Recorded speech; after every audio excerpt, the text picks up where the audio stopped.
Have you ever faced a moment so challenging it completely reshaped your understanding of life, of other people, maybe even yourself? Hmm.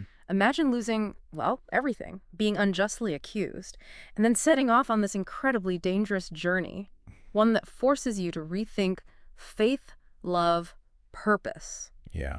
Today, on the deep dive, we're taking a really profound look at excerpts from Rosanne Bittner's novel, Where Heaven Begins. It's quite a story. Our mission really is to unpack this remarkable journey. It's about survival, yes, but also this deep personal transformation. And it's all set against the Klondike Gold Rush in 1898. Right, 1898. A brutal backdrop, intense greed, immense hardship up there in the Yukon. Exactly. And this deep dive, I think it'll show how crisis just strips away our assumptions. It forces us to redefine strength, and challenge those preconceived ideas about faith, morality. It illustrates how these really personal experiences can completely reshape how you understand love, purpose. It asks, what happens when your world flips upside down and the people you meet defy all your expectations? Yeah.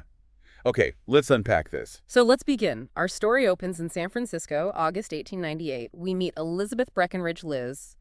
Her life has been, well, dramatically shaken. Understatement. She's been forced out of her home, unjustly, by church deacons, Reverend Selby, people she thinks lied about her.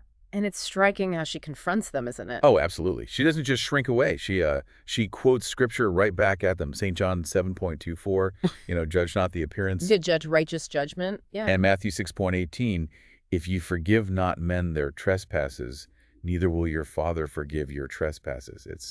It's pretty powerful. It really is. A young woman challenging hypocrisy with total moral clarity, turning the tables. Especially given her family background. Right. Her family sacrificed so much for that church, left them with hardly anything. And on top of that, her father, the Reverend William Breckenridge. He was murdered.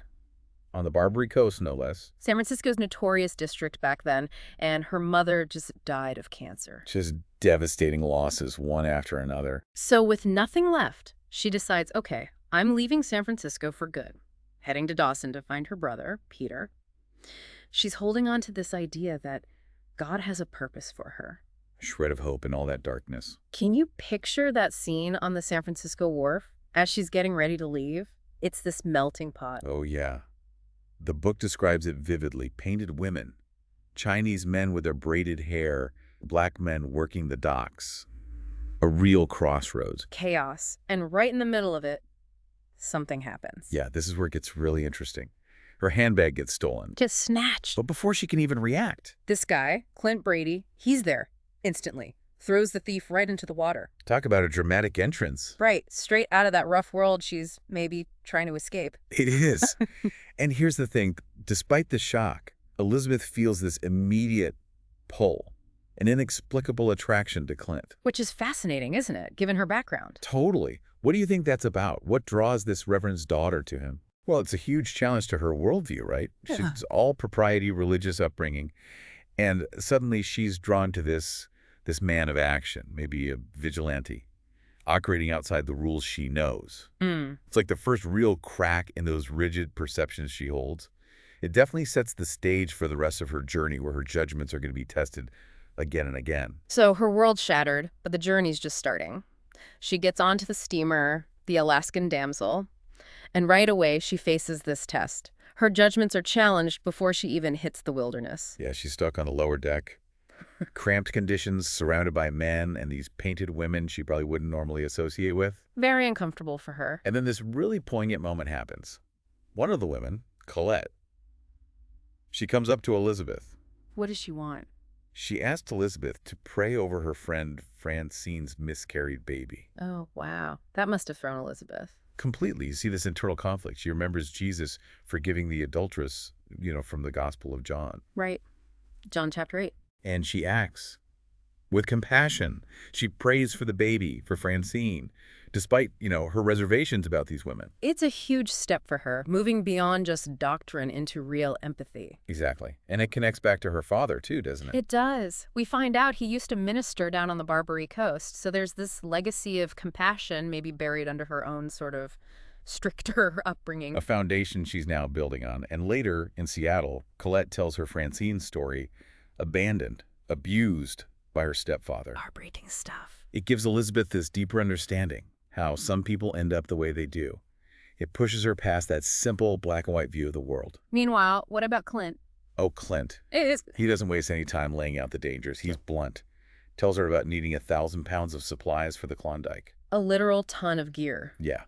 The brutal weather, dangerous men. And he basically tells her she's naive, trusting God so much in a place like this. Is he just being cynical? It seems like it, but it's rooted in his own past. He reveals why he's so concerned. He lost his wife, Jenny. Yes. The terrible misfortune. And he wasn't there for her. Carries a lot of guilt. And then Elizabeth finds out he's a bounty hunter. Right. Which throws another wrench in things for her.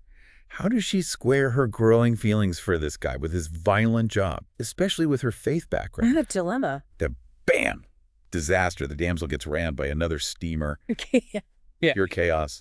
Freezing water. And Clint, he's extraordinary. Just dives in, rescuing Elizabeth, rescuing other men. Total courage. Selfless. Completely. And he gets really sick himself doing it. It just shows, character isn't about your job title. It's about what you do when things get really bad. Absolutely. And in the aftermath, he insists that she take his cabin to recover while he sleeps outside. A gentleman in his own rough way. But Elizabeth is mortified, right? Yeah. Her clothes drying, this man seeing her things. Yeah, the practicalities are embarrassing for her. But these situations, they just obliterate social barriers, don't they? They really do. They strip away everything superficial. Survival mode, all pretense gone. So after the shipwreck, they end up in Skagway. Notorious Skagway, lawless boomtown central. Exactly. And Clint's really sick now, pneumonia, gravely ill. So Elizabeth has to step up again. Big time. She takes charge, gets him into her storeroom, finds this horse doctor, Doc Williams. A horse doctor? Seriously? Seriously. Who recommends horse liniment for his chest? Oh my goodness, desperate times. You said it. And she nurses him tirelessly. She's worried sick, realizing, she'd be devastated if he died. The feelings are getting deeper. Definitely. And in his fever, Clint murmurs something. Take care of little Ethan. Ah! A clue. A heartbreaking one. Reveals this deep loss that's been driving him. Sets up so much about his character. But when he starts to recover, things get tense. Yeah, he's humiliated by his weakness, starts drinking whiskey, lashes out at Elizabeth. Drunken confession time. How does she handle that? She doesn't back down. She confronts him right back. Courageously. Demands to know about Jenny, his wife. Reminds him he's a bounty hunter. Wow. She stands her ground. She does. And it sobers him up, makes him feel remorseful. He apologizes. And then she proposes. Proposes. Marriage. Well, a marriage of convenience. Yeah. For safety on the trail. Mutual protection. Practical, I guess, in that environment. Extremely. And Elizabeth, she thinks about it and agrees. Decides she has to trust him, that God brought him into her life. A real leap of faith for her. Both literally and figuratively, yeah. Yeah. And Clint, he insists she wear pants for the journey. Pants. Scandalous for a woman like her back then. Totally. But practicalities rule in the wilderness. No room for propriety. She's shocked, but accepts. Yeah. Another piece of her old self shedding away. So they're married, heading out on the trail. Does he finally open up? He does, finally tells her the whole tragic story. His wife, Jenny, and their little boy, Ethan, only 2 years old. Little Ethan, the name he murmured. That's the one. They were kidnapped during a bank robbery. And murdered.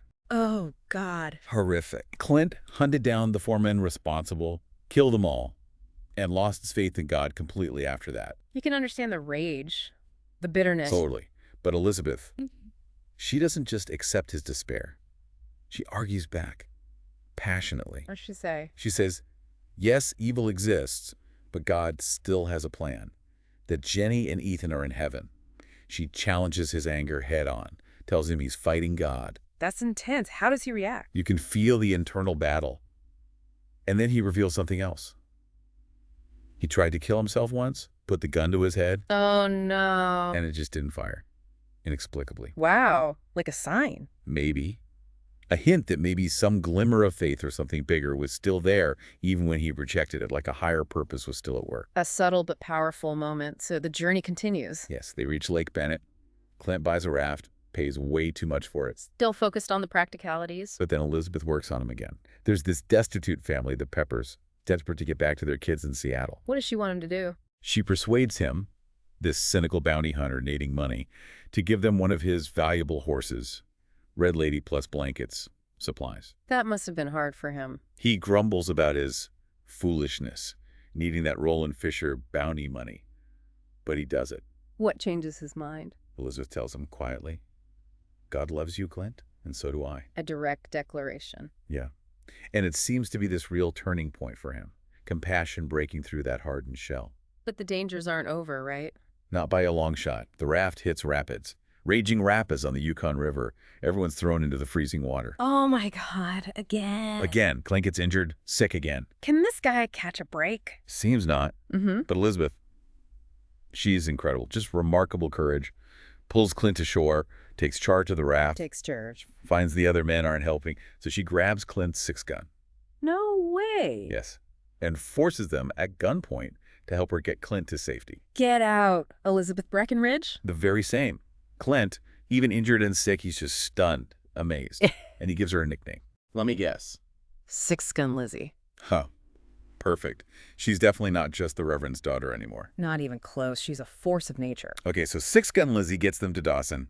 Finally, the heart of the gold rush. And waiting there. Her brother, Peter. A joyful reunion. After everything she's been through to find him. But there's another surprise waiting. Oh. Peter's not alone. He has a wife. Summer. She's Chinese, Christian, and pregnant. Wow. How does Elizabeth react to that, given her background? You see that initial surprise, maybe a flicker of the old prejudice. But it gives way almost immediately to acceptance. It just shows how much the journey has already changed her. Her compassion has grown that much. Exactly. It's a really beautiful moment of growth. Yeah. Peter and Summer take Clint in, care for him. He sleeps for like 18 hours straight. He needed it. Desperately. And Peter tells Elizabeth he and Clint have talked a lot about Jenny, Ethan, about God. Deep conversations, planting seeds, maybe? Seems like it. But Clint's own journey isn't quite done. He tells Elizabeth that Roland Fisher, the man he's been hunting all this time, the last one. He's in Dawson. And Clint intends to confront him. Needs that closure. Oh, man. Elizabeth must be torn. She is. Conflicted. But she respects his need. Still, the big question hangs there. Vengeance or something else. What's going to win? And then the ultimate test arrives, doesn't it? Right when you think it's about the confrontation, Summer goes into labor. And no doctor available. No doctor. Elizabeth begs Clint to help. Reminds him he delivered his own son, Ethan. Oh, forcing him to confront that specific memory. Exactly. He has to battle his grief, his trauma, but he steps in. Helps deliver Peter and Summer's healthy baby boy. A moment of new life. A huge moment. Life triumphing over death. Connecting him back to his own lost child in this incredibly powerful healing way. It triggers something profound in him. A shift. A massive shift. And immediately after this intense experience, he goes to confront Roland Fisher. Elizabeth follows him. She does. But the confrontation, it's not what anyone expects. Yeah. Especially Clint. Fisher tells his side. Says he was framed. The bank teller was the real thief. Shot himself by accident. Fisher, being Eskimo, penniless. He knew he'd be blamed, so he fled. Only took his own savings. Does Clint believe him? Fisher's wife confirms it. Says he's never even carried a pistol. And Clint, he sees the truth in it. So what does he do? It's his ultimate liberation. He recognizes the truth. He lays down his guns, actually breaks his rifle over his knee. Symbolically ending it. Totally. Ending the bounty hunting, the vengeance. He tells Elizabeth he'll only repair guns now or hunt for food. He's not just abandoning revenge, he's embracing a new identity. And Fisher? Incredibly, Clint thanks Fisher, says Fisher changed his life. Acknowledges this man he hunted was the instrument of his final transformation. Gratitude instead of bitterness. Amazing. It really is. And this leads straight to a new beginning. Clint asks Elizabeth. Yeah. He asked her to call him Ethan, his real first name. Shedding the identity tied to the tragedy. Accepting his true self. Exactly. Releasing the past. And then he proposes marriage. For real this time. They'll build a cabin, create a future together, based on love, partnership, not vengeance. Wow. And the epilogue ties it all together beautifully. It's October 30th, 1898. Elizabeth and Ethan are married. Peter baptized Ethan first. He fully committed. Fully committed to God. And Ethan and Roland Fisher, they become friends. Fisher's little boy, Toby, adores Ethan. Redemption all around. Truly. Elizabeth reflects on how God used everyone, her, Peter, even Roland Fisher, as instruments. Ethan tells her, "For me, heaven begins right here, with you in my arms." And she responds. She says, Heaven is also knowing God's grace right here on earth and understanding the full meaning of love. It's beautiful. It really is. Ethan thanks her for saving his life. Oh, But she corrects him. what'd she say? God saved you, Ethan, not me. He promises he'll never question the good Lord again. And just when you think the story's complete. One final surprise. A wonderful one. Elizabeth reveals she's pregnant. With their child. Yeah. New life. Symbolizing their complete transformation, their future built on faith and love. What an incredible journey. From, this desperate accused woman and this vengeance-driven bounty hunter. Yeah. They faced such extreme hardship, these personal trials, encounters that just shattered everything they thought they knew. But through it all, they found love, faith, forgiveness. They transformed, individually and together. It's such a powerful story. It really challenges us, I think, to consider the transformations that are possible through unexpected meetings, through difficult times. How often do our own ideas about us versus them just crumble when we face shared struggles? Exactly. How often do our preconceived notions stop us from seeing the truth in others or even, in ourselves? When you strip away comfort, expectations, what strengths might be hiding inside? Good question. This deep dive started with a search, right? A search for heaven, for purpose. For Elizabeth, maybe it was Dawson finding Peter. For Ethan, it was clearly vengeance. Yeah, they both had a goal in mind. But where did they really find their heaven on earth? Was it a place? Was it gold? Revenge? Doesn't seem like it. Maybe.